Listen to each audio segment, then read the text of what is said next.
A mountain village plagued by the ghosts of murder victims and the terrifying cryptids that lurk in its forests, ancient ruins harboring the spirits of their former inhabitants long since passed, and an iconic waterway whose banks are cursed by one infamously deadly apparition await on this journey through some of the most haunted places in New Mexico. Let's jump right in.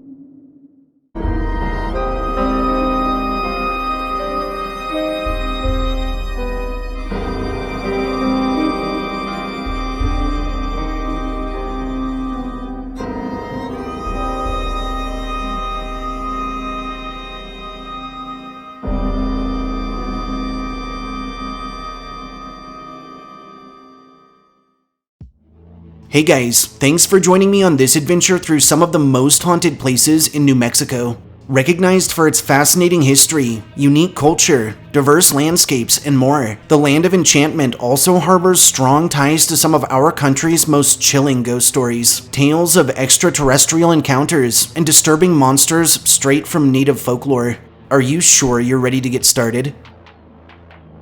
Our first haunt takes us just to the north of Jemez Springs in central New Mexico to the Jemez Historic Site. The Jemez Historic Site, which is located just out of Jemez Springs in New Mexico, is a state-operated expanse preserving the archaeological remains of the 16th century native Jiusawa Pueblo, along with the 17th century San Jose de los Jemez Springs colonial mission. Its bounds welcome countless visitors each year, and that are tied to a range of ancient legends and tales of chilling supernatural encounters. Historically, the Jiusawa Pueblo was likely established sometime around the second half of the 15th century, and following colonization and expansion of European parties, in 1581, it was documented by Spanish explorers that had just arrived to the region. Following its discovery by the Spanish, a small mission was constructed right next to the Pueblo circa 1598 or so. However, it's believed this earlier mission was probably destroyed by natural forces, and in 1621, construction of our current surviving mission structure was started, and would conclude 2 years later in 1623. Unfortunately, this second structure was damaged heavily by a fire not long after its completion, and a series of repairs or possibly a near-total reconstruction was performed from 1625 to 1626. For years following, the Jemez people would continue to inhabit the Pueblo, and would construct a range of buildings and features, including a square kiva, which was a place of worship formed below ground level. This habitation of Jemez would continue up through 1680, when, following the Pueblo Rebellion, which would result in the forced eviction of Spanish forces through the region, local families would begin seeking community elsewhere, and the site was eventually left totally abandoned. Unfortunately, over the following centuries, no real preservation efforts were implemented, and time coupled with weather and other elements would result in the ancient city falling into ruin. From the late 17th through 19th centuries, the Jemez ruins, while recognized and documented, would lay dormant and would act as an occasional stop for travelers, soldiers, and all manner of wildlife. Finally, in 1910, awareness towards the preservation of this old site was raised. In the same year, it would welcome the area's first major excavation, and later, a subsequent excavation in 1922 would see several of the Jemez Pueblo's old buildings stabilized, with various visitors features added in. In 1935, the whole of the Pueblo would be acquired under the state, after which it was declared a state monument, all but ensuring its ongoing preservation for future generations to enjoy. More recently, through March of 1973, the Jemez Historic Site was honored on the National Register of Historic Places, and in October of 2012, it was designated a National Historic Landmark. In the present, the Jemez Historic Site remains open to the public and offers a range of surrounding trails, educational plaques, and more. And while a good majority of the weathered old community is accessible to the public, some of its older buildings that were previously opened have since been sealed off, or filled with concrete or plaster to help stabilize what remains. Not really all that surprisingly for a location as old as Jemez, over its many years, a number of ghost stories have emerged from its bounds, with both visitors and officials reporting extreme cold spots that are felt even through the heat of particularly hot summers, disembodied footsteps and voices speaking ancient languages heard emanating from dormant structures, and shadowy figures that slink about after dark. A handful of investigations of the site have yielded high EMF levels, eerie EVPs, and orbs in the background of photography, while several who have brought in Ouija boards or spirit boxes to the area have documented seeming communication from beyond the grave. Also reported at Jemez are instances of personal possessions that go missing, of stones or of other objects that move around on their own, and of the constant feeling of being watched that, while not necessarily hostile, is often described as giving off a strong sense of being unwelcomed, while others have told of phantom drum beats heard in the distance, of the smells of cooking food without source, and of run-ins with various cryptids from native lore, including skinwalkers and strange, lanky, hominid creatures. Our second haunt has us traveling to the northeastern end of the state to the legendary Urraca Mesa.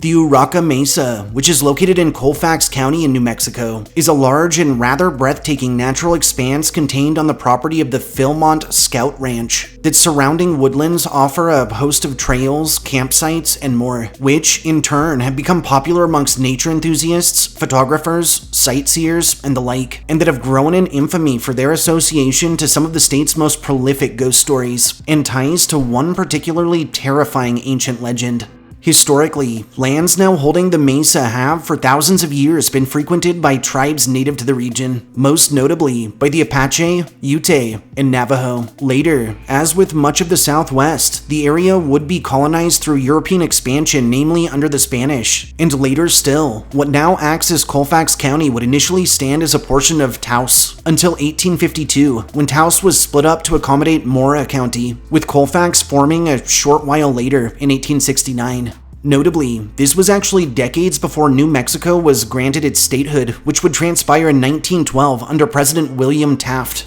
Through the 1920s, the mesa along with surrounding lands would be purchased under wealthy oil magnate and nature enthusiast Wade Phillips, after which he would construct a large residence in the lowlands of Philmont, which he would transform into a ranch and private game reserve. Phillips would go on to construct a number of camps and lodges across his ranch's lands, and later, he would begin allowing Boy Scout troops to visit and to camp or perform other scout-related activities across his grounds. Incidentally, he was so impressed by the diligence of these scouts that, in 1938, and amidst the Great Depression, he actually donated around 35,857 acres of land to the Boy Scouts of America, under the stipulation his donation be utilized for the benefit and betterment of the organization and its members. While some versions of this story claim that Phillips donated his whole ranch, in reality, 35,000 acres was actually only around 10% of the lands he owned. However, it is important to note that of the lands donated, they were portions deemed to hold the highest recreational value.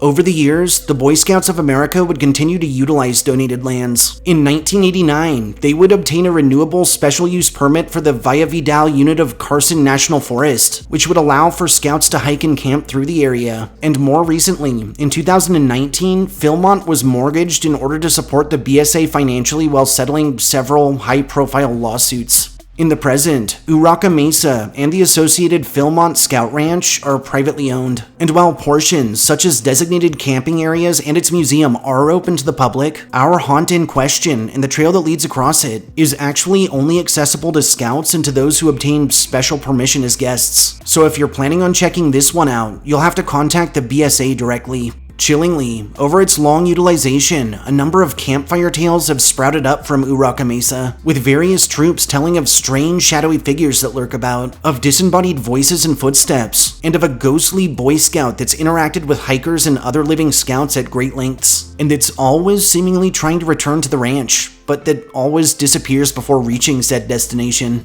Easily the most famous legend surrounding the mesa claims the Apache believed the site was a doorway to a supernatural land of demonic entities, which, through European cultural adaptation, was likened to the Christian hell. Incidentally, they constructed a number of cat totems across the mesa that were supposed to keep the doorway sealed and safe. Unfortunately, over the years, most of these totems were either destroyed by time and weather or taken by various parties, who were likely unaware of their significance. In the present, only 2 of these cat totems remain, and logically, it's only so long before they too disappear, leaving the dreaded doorway completely unguarded. Notably, it's also believed that these 2 totems alone aren't quite powerful enough to fully seal the doorway, and some tell that the darkness behind it has begun to seep through into our world, with reports detailing demonic voices heard over radios and through phone calls, instances of hikers and scouts being pushed, hit, pinched, or even scratched by unseen hands, and sightings of demonic abominations that are sometimes hominid, and at others, a fusion of various animal parts.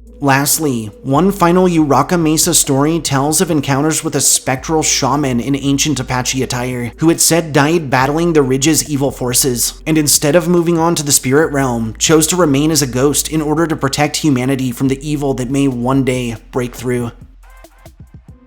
Our third haunt takes us to south central New Mexico, up into the mountains to the village of Cloudcroft. Cloudcroft, New Mexico, which is located within the Lincoln National Forest out of Otero County, is a serene and picture-perfect village that's high elevation, mild summer, and ties to one of the most beautiful nature expanses in the state, make it a popular destination for tourists and locals looking to escape the more common and much hotter desert climates of the American Southwest. Its bounds have long been associated to tales of ghostly activity, cryptid sightings, and other things weird or otherworldly. Historically, this beautiful village's past spans back to the early 1890s, when brothers Charles Bishop and John Arthur Eddy worked to organize the El Paso and Northeastern Railroad. The duo would arrive to the newly founded town of Alamogordo with plans to extend their rail line north and up through the mining town of White Oaks. However, this endeavor would require a great deal of timber, and in 1898, the brothers would send crews to the Sacramento Mountains to see if the construction of another line up through the summits in order to collect the range's lumber would be possible or even economically viable. When these crews returned, they would confirm that not only was it possible, but that the area, which was quite lush for New Mexico, would probably be a good place to set up some form of civilization, and that it was likely to attract tourists, nature enthusiasts, and travelers from all walks of life. Subsequently, the name Cloudcroft, or Pasture of Clouds, was suggested for a potential mountainside community, and work was promptly started on a line heading up the elevation. By the end of 1898, the brothers had extended their line up through Toboggan Canyon, and construction of a pavilion in Cloudcroft, which was to offer a dining room, kitchen, parlor, entertainment hall, and space for around 40 tents on wooden platforms, was started. By May of 1899, the highly anticipated rail line would stretch up through Cox Canyon, and by June of the same year, the Cloudcroft Pavilion was formally opened under John. Incidentally, the rail line hadn't quite reached Cloudcroft, so visitors of this era would ride trains as far as Toboggan and would continue their journeys by way of stagecoach or on horseback. Coming as no surprise, a slew of favorable newspaper articles and reviews would lead to Cloudcroft quickly growing in popularity as a tourist destination. By the following year, the lodge at Cloudcroft was constructed to accommodate rising visitor numbers. Through early 1900, the rail line would finally reach the village, and through June of the same year, a depot was constructed just to the west of the pavilion, after which 3 trains would begin arriving daily, carrying lumber, mail, and passengers. In 1909, sadly, the original lodge at Cloudcroft would burn to the ground in a fire, after which, in 1911, a new lodge was constructed in our current location, and through the 1920s, the pavilion would also burn to the ground twice, but was rebuilt each time straight to its original plans and blueprints. Through the 1930s, the new lodge at Cloudcroft was managed under hotel magnate Conrad Hilton, of our present-day iconic Hilton hotels, and would begin welcoming a number of notable guests. Unfortunately for the local railroad, as popularity in automobile travel increased, it would begin losing money, with regular passenger services ended in 1938, and by 1947, the site would see its last freight train depart.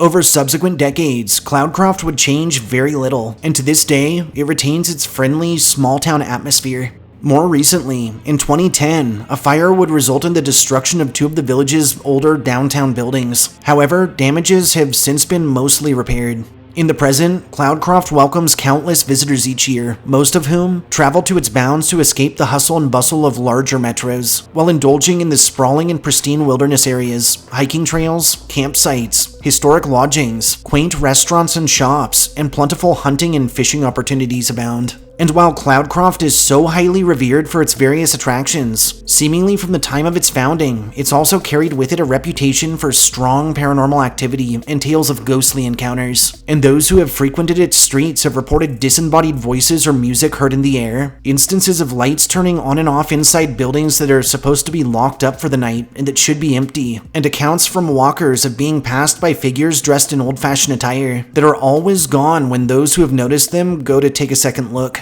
Possibly the most famous Cloudcroft ghost tale revolves around the aforementioned Cloudcroft Lodge. As this story goes, back in the 1920s or 30s, a beautiful young chambermaid named Rebecca would frequent the lodging as a working girl, which she'd do behind the back of her boyfriend, who was a lumberjack. Sadly, one night this lumberjack wandered into the lodge, maybe for a drink, only to discover his beloved in the arms of another man, after which he hacked poor Rebecca to death with his axe. Ever since, Rebecca's spirit has been sighted roaming the lodge, forever tied to its bounds. And though not as frequently, so is the spirit of the lumberjack, who manifests still in a rage, terrifying all who encounter him. Lastly, the surrounding Lincoln National Forest seems to be a conduit for all things supernatural, and those hiking and camping through it have reported ghost lights that flit amongst the trees, shadowy figures that roam about, and encounters with a range of New Mexican cryptids, including skinwalkers, Wendigo, Bigfoot, Chupacabra, and even extraterrestrials, which are often observed following UFO sightings.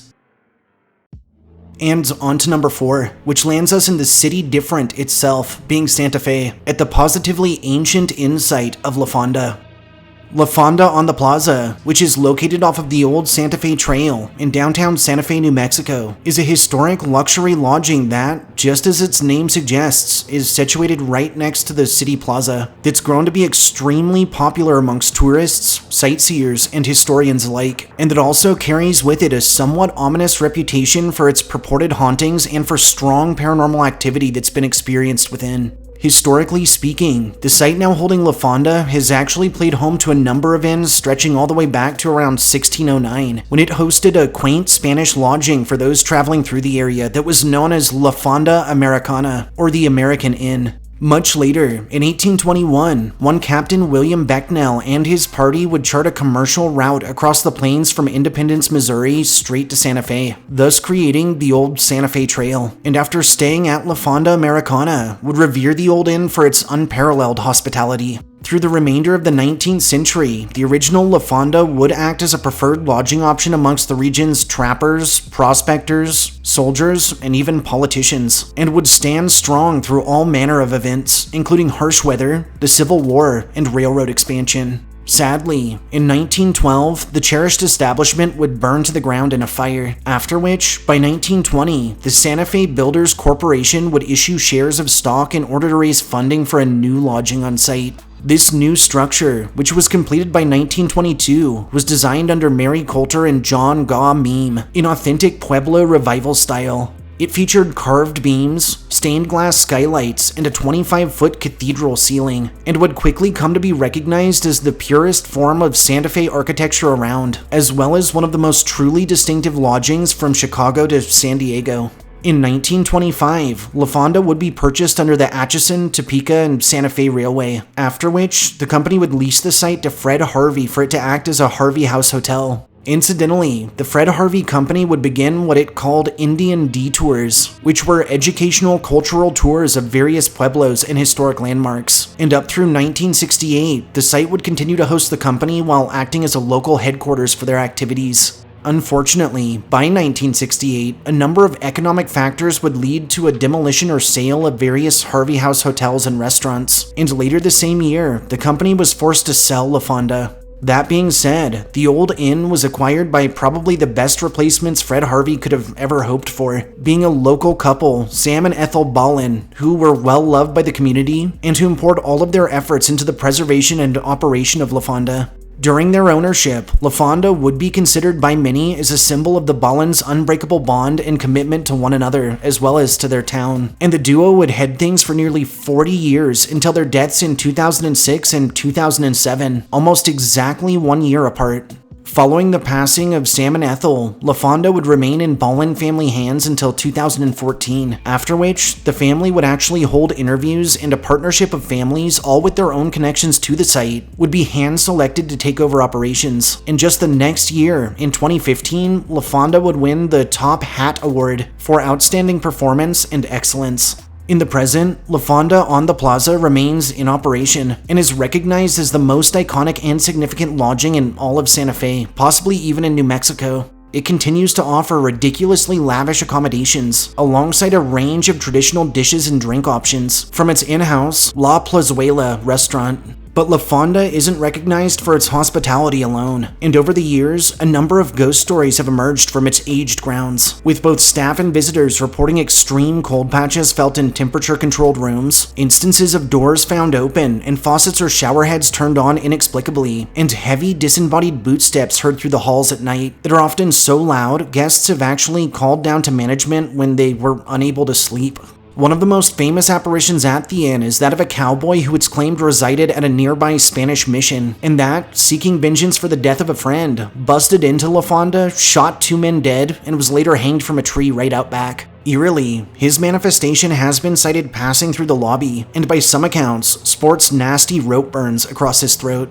Another famous La Fonda legend tells that long ago, a salesman visiting the inn on business ended up getting too drunk and gambled all of his employer's money away before, in desperation, throwing himself down the well that used to sit in the lobby to his death. His waterlogged apparition has been observed around the property and sometimes leaves wet footprints in its wake. Several other high-profile apparitions include the ghost of a man in a long black duster who's been sighted near the stairwell, and the entity of a young man in an old-fashioned suit that it's believed belongs to a husband who, back in the 1800s, was on his honeymoon when he mouthed off to the wrong person and was shot in the back, after which his wife took her own life as well. Some other spirits that have been known to frequent La Fonda include that of a politician who killed his wife's lover at the hotel and was later hanged, as well as the formidable silhouette of Judge John P. Slough, who, on December 15th of 1867, got into an argument with Territorial Legislative Council member William Logan Reinerson, who was actually in the process of running a campaign against Slough, and who, when things got heated, pulled a gun and shot the judge dead.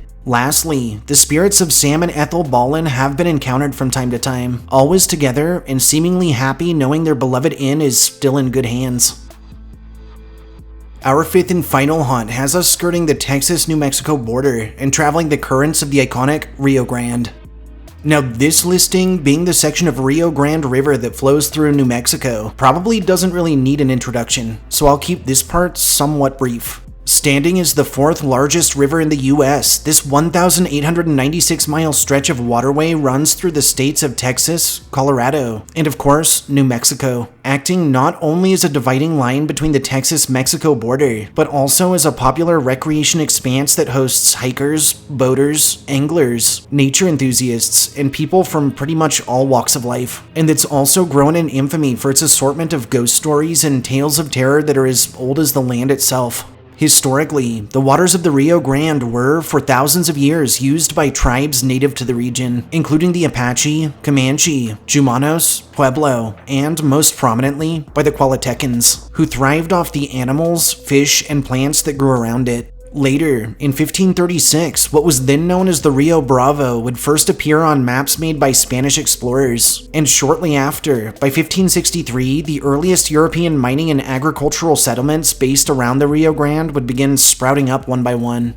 Over the years, the river would be used as a major transport and shipping route. Its associated communities would prosper off of the timber trade, fabric production, and more, and life would continue on in this manner until the late 1820s and early 30s. During this period, the river would mark a focal point in the conflict between South Texas and Mexico, as parameters for an official border were decided, and the current was also frequently utilized as an escape route for Texan slaves following the abolition of slavery in Mexico in 1828. From 1835 to 1836, the Texas Revolution would transpire and would result in the formerly Mexican territory claiming its independence as a republic. In 1845, this republic was annexed under the United States, and from 1846 to 1848, the Mexican-American War would rage and would result in the expansion of the United States, including parts of California, Nevada, Utah, Texas, and New Mexico. In 1884, the Rio Grande was officiated as a border between Mexico and the US. In 1889, the International Boundary and Water Commission was established in order to regulate the US-Mexico boundary and changes in the river, in case natural alterations caused the border itself to change. And in 1899, the river's course being altered by way of flooding would lead to what was known as the Chamizo Dispute over a 600-acre area between El Paso, Texas and Ciudad Juarez that was eventually claimed by the US. Following the turn of the 20th century, in 1909 and as a direct result of the Chamizo dispute, President William Taft would become the first US president to travel to Mexico in order to speak with its president. And during this trip, an assassination attempt against Taft and dictator Porfirio Diaz transpired, and was stopped while the assailant was mere feet from the prominent leaders. Following this meeting, tensions between the US and Mexico would rise. From 1910 to 1919, the two countries would participate in what was known as the Mexican Border War, and even following the official dates of the war, disputes surrounding what was actually considered the border would continue. Eventually, the Chamizo Convention Act of 1964 would resolve lasting issues surrounding the border, and dictated the center of the Rio Grande, wherever it might lie, was the border. In 1967, President Lyndon B. Johnson would meet with President Gustavo Diaz Ordaz to form a settlement that included the creation of a 4-mile-long concrete channel to prevent future changes to the river's path. And in 1978, the flow would be officiated as a wild and scenic river, ensuring its ongoing protection and preservation.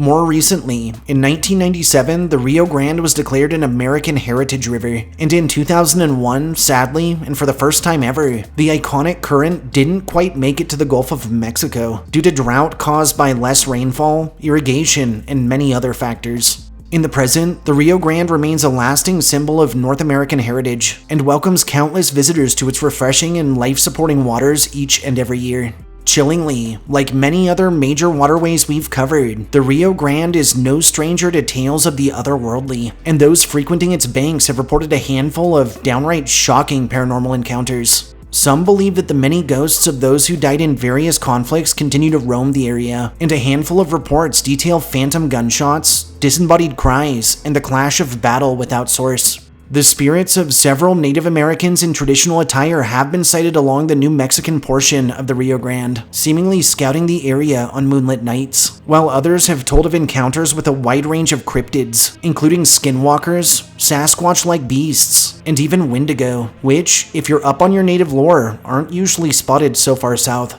Some claim that cultists or satanic practitioners are fond of using the river as a strong spiritual site due to its natural power, and countless are stories of encounters with both hooded figures and the demons they conjure. Incidentally, a good number of old New Mexican tales also include run-ins with the Prince of Darkness himself, being Lucifer. And honestly, while this next little bit doesn't actually have to do with the New Mexican portion of the river, I'd feel remiss not mentioning that one of the most famous of said stories tells of an incident through the 1970s, where a large number of Texan locals swear they witnessed a young girl at a disco dancing with the devil into the wee hours of the morning. Countless investigations of the Rio Grande have yielded high EMF levels even in a total absence of electricity, EVPs captured in audio recordings and even in the background of phone calls, and dark silhouettes in photography and video, while more disturbing tales tell of those walking the river at night observing ghostly vessels that float silently along the current, right alongside them, and that emit a strong sense that someone or something on board is watching their every movement. Lastly, easily the most famous legend surrounding the Rio Grande is that of La Llorona, or the Weeping Woman. Now, this legend is so famous that I'm fairly sure most of my viewers have probably heard it already, but for those who haven't, here's a quick recap. In Mexican folklore, La Llorona is a vengeful spirit of a mother who, in life, drowned her own children after discovering her husband had been unfaithful, and that afterwards possibly took her own life. Following her death, however, it's said that this mother's spirit actually traveled to heaven, only to be denied entry and was sentenced instead to wander the earth until she found the lost souls of her missing kids. Terrifyingly, La Llorona has been sighted all along the Rio Grande, especially across New Mexican portions, and is known to manifest as a horrifying woman with dark hair who's clad in a white dress that announces her presence with chilling sobs and cries, and that's been known to chase and attack any who cross her path, in an attempt to drag them back to the river to share in her children's watery fate.